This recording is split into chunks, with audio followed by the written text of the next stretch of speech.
Present indefinite के जो tenses पढ़ाए गए हैं अफर्मेटिव में, आज उनको नेगेटिव सेंटेंस के रूप में हमें पढ़ाना था, लेकिन हमने सोचा नेगेटिव सेंटेंस स्टार्ट करने से पहले कुछ उसमें महत्वपूर्ण चीज़ें हैं जो हम बता दें। जैसे हमने आपको सिखाया है वह जाता है, इसको हमने आपको अफर्मेटिव सेंटेंस में सिखाया है। वह जाता है, वह सब्जेक्ट है, जाता है। हमने ये भी बताया है singular subject he see it के साथ वर्ब के फर्स्ट फॉर्म यस या यस लगाते हैं।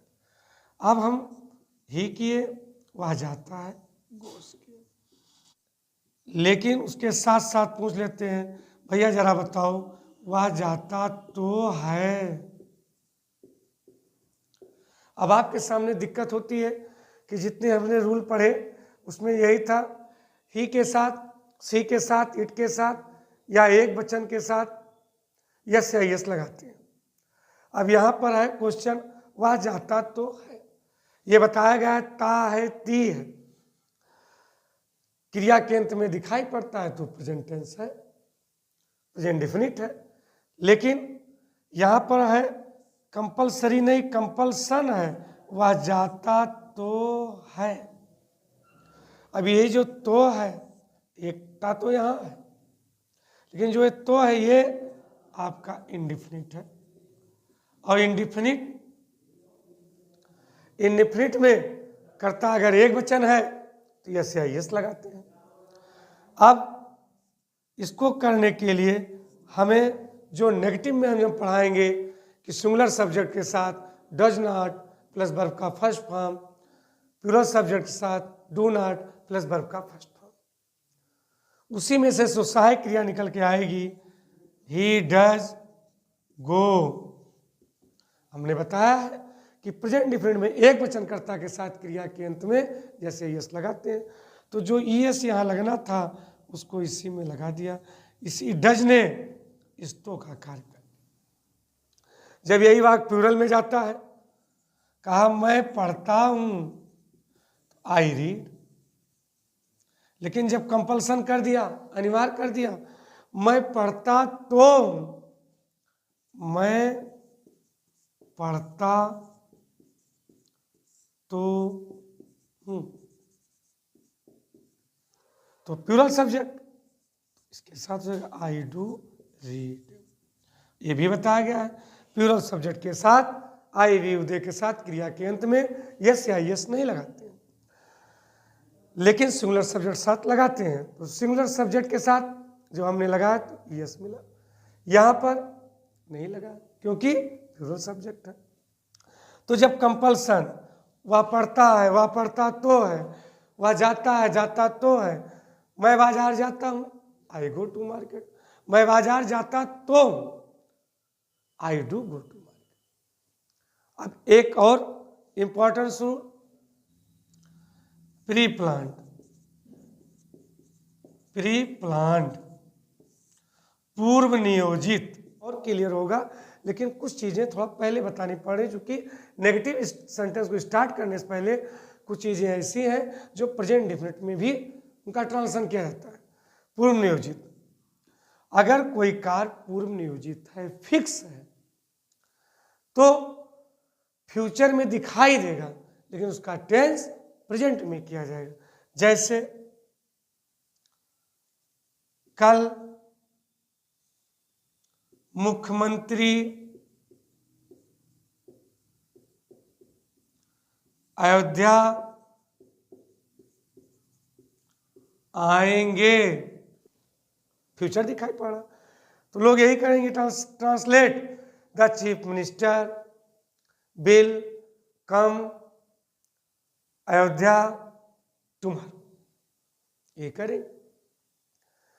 लेकिन पहले लिखा प्री प्लान, पूर्व नियोजित, कल मुख्यमंत्री अयोध्या आएंगे, फिक्स कर दिया उनके अधिकारियों ने कल अयोध्या आएंगे, तो टुमारो जरूर लिखा जाएगा, लेकिन उसका अनुवाद जब करेंगे तो वो प्रेजेंट टेंस में करेंगे, अर्थात सिंपल प्रेजेंट में करेंगे कि the chief minister comes Ayodhya tomorrow. ये पूर्व नियोजित है। जब फिक्स हो गया, टाइम दे दिया गया, अगर टाइम नहीं दिया गया होता, फिक्स ना होता, तो हम उसको जो है फ्यूचर इंडेफिनिट में करते। अभी तुमने फ्यूचर इंडेफिनिट आपको पढ़ाया नहीं, इसको हम इसलिए बता दे रहे हैं कि ताकि प्रेजेंट इंडेफिनिट टेंस में इस प्रकार के वाक्य आते हैं जो दिखाई पड़ेंगे फ्यूचर में, लेकिन किए जाएंगे प्रेजेंट इंडेफिनिट। अगला वाक्य एग्जाम्पल के रूप में देखें, प्रधानाचार्य कल 15 अगस्त को झंडा फहराएंगे। तो पूर्व नियोजित दिखाई पड़ा फ्यूचर में, भाई 15 अगस्त झंडा फहराया जाता है, तो कल भले है लेकिन फिक्स है, पूर्व नियोजित। 15 अगस्त को फहराया जाना वैसे है, पूर्व नियोजित का भले यहां पर गा दिखाई पड़ा, लेकिन ट्रांसलेट हम जब उसको करेंगे तो प्रेजेंट इंडेफिनिट में करेंगे। नेक्स्ट, मैं कल दिल्ली 11 बजे वाली ट्रेन से जाऊंगा।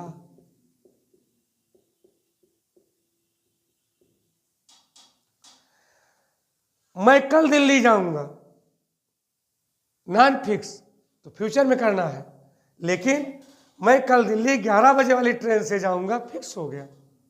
तो यहां पर I shall go to Delhi by train 11 o'clock, उससे कोई मतलब नहीं है।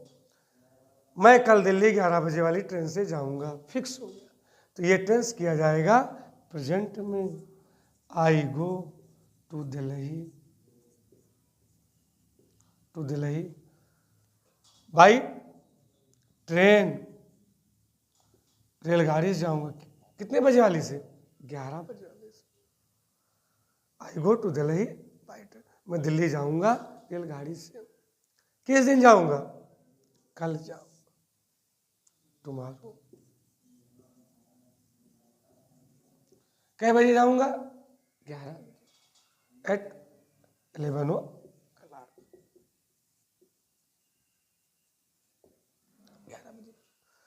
तो कुछ ऐसे वाक्य हमारे पास है जो हम लोग समाज में बोलते हैं, फ्यूचर दिखाई पड़ता है, देखने में फ्यूचर दिखाई पड़ता है, लेकिन उनका अनुवाद प्रेजेंट टेंस में किया जाता है।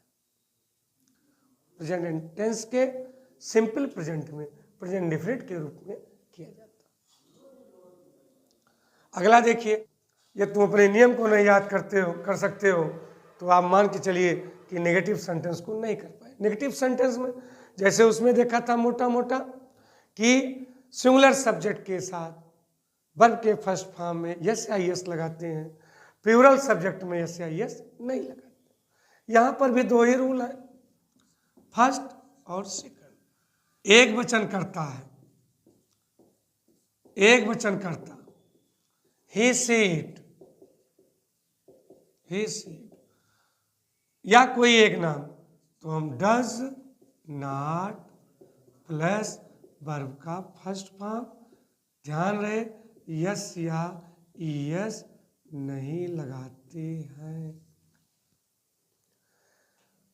यदि बहुवचन में है, आई वी यू दे, यदि प्लूरल में है तो हम helping verb do not plus verb का फर्स्ट फॉर्म, इसमें भी यस या यस नहीं लगाते। जब हम अफर्मेटिव में प्लूरल सब्जेक्ट होता है वैसे यस या यस नहीं लगाते हैं, लेकिन इसमें तो नेगेटिव है, यहां भी नहीं लगेगा। तो छोटा छोटा उदाहरण जो बच्चे बेसिक सीख रहे हैं। देखें, सब्जेक्ट वर्ब और ऑब्जेक्ट के साथ हम कुछ एग्जाम्पल दे देते हैं। वह गाना नहीं गाती है। वह गाना नहीं गाती।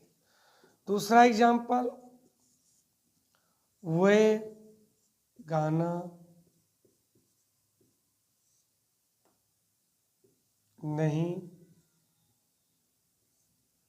गाते हैं।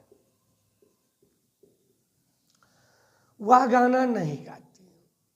तो ये आपका सिंगुलर सब्जेक्ट। वह नहीं गाती है। नहीं माने डज नॉट। वह गाना नहीं गाती है, तो वह नहीं गाती है गाना। नंबर 1। नंबर 2, तो सिंगुलर सब्जेक्ट वह नहीं गाती है, लड़की है, तो हमने लिखा she does not sing a song. एक बार में कई गाना नहीं गाएंगे। She does not sing a song, हमने डज नॉट किया, भले ही सब्जेक्ट सिंगुलर था लेकिन ये सही नहीं लगा रूल के अनुसार। वे गाना नहीं गाते हैं, दे डू नॉट सिंग। सब लोग मिलकर नहीं गाएंगे, हो सकता है एक ही गाना हो। तो वे गाना नहीं गाते प्लूरल सब्जेक्ट के साथ डू नॉट, सिंगुलर सब्जेक्ट के साथ डज नॉट। ध्यान रहे, जब कर्ता एक वचन होगा तो सहायक क्रिया डज नॉट प्लस वर्ब का फर्स्ट फॉर्म यस या यस नहीं लगाएंगे। ये रटे रहिएगा, क्योंकि अफर्मेटिव में हम यस या यस लगाते हैं और प्लूरल सब्जेक्ट में सहायक क्रिया डू नॉट, वर्ब का फर्स्ट फॉर्म यस या यस नहीं लगाते। कल हम कुछ इंट्रोगेशन बताएंगे, इंट्रोगेटिव सेंटेंस, उसके साथ साथ उसके एग्जाम्पल, तब इंट्रोगेटिव नेगेटिव बताएंगे। उसके पश्चात चारों सेंटेंस को इकट्ठा कराएंगे। उसके बाद में इंट्रोगेटिव वर्ड बताएंगे। जब हमारा प्रेजेंट इंडेफिनिट हम कंप्लीट कर लेंगे, उसके बाद में हम पैसिव वॉइस उसी टेंस के साथ साथ दोबारा रिवीजन करते हुए पैसिव वॉइस और एक्टिव वॉइस के सेंटेंसेस को बताते चलेंगे। तो एक टेंस समाप्त होगा तो एक टेंस की पैसिव वॉइस भी समाप्त होगी। चलिए, कल मुलाकात होती है इंट्रोगेटिव सेंटेंस।